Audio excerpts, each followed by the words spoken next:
سورہ الاعراف کی، کہ جب فرعون کی قوم کو اللہ نے فرعون کو اور اس کے حواریوں کو تباہ کر دیا 6 عذاب میں، یعنی پہلا عذاب ان پر طوفان کا آیا، اس کے بعد دوسرا عذاب ان پر ٹڈیوں کا آیا، اور تیسرا عذاب ان پر جوں کا آیا، اور چوتھا عذاب ان پر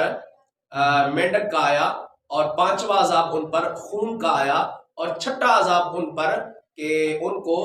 سمندر کے اندر اللہ تعالیٰ نے غرق کر دیا تھا۔ اس کے بعد جو قوم بنی اسرائیل تھی، یعنی حضرت موسیٰ علیہ السلام کے ساتھ آپ پر ایمان لانے والی جو قوم تھی، اس کے بارے میں اللہ یہاں سے فرما رہا ہے وَأَوْرَثْنَا الْقَوْمَ الَّذِينَ كَانُوا يُسْتَضْعَفُونَ مَشَارِقَ الْأَرْضِ وَمَغَارِبَهَا الَّتِي بَارَكْنَا فِيهَا۔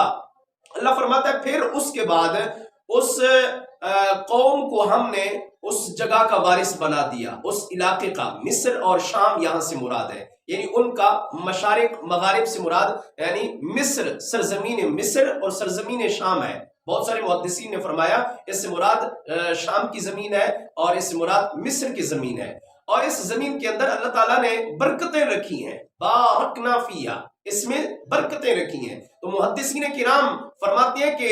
اس میں برکتیں آخر کون سی چیز ہے جس میں برکتیں رکھی ہیں؟ تو اس کے حوالے سے مفسرین کرام فرماتے ہیں کیونکہ شام اور مصر کے اندر انبیاء کرام علیہ السلام کی قبریں ہیں، انبیاء علیہ السلام کی رہائش گاہیں رہی ہیں، انبیاء کرام علیہ السلام کا وہاں مکان اور مقام تھا، وہ ان کے رہنے کی وجہ سے، ان کے اس جگہ پر بیٹھنے کی وجہ سے اللہ نے اس جگہ کو متبرک بنا دیا ہے، اللہ نے اس جگہ کو برکت والا بنا دیا ہے۔ تو گویا پتہ یہ چلتا ہے کہ جب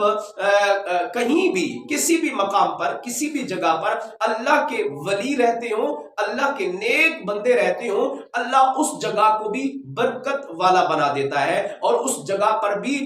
برکت نازل فرماتا ہے جس جگہ پر اللہ کا نبی ہو، اللہ کا ولی ہو، اللہ کا نیک بندہ رہتا ہو۔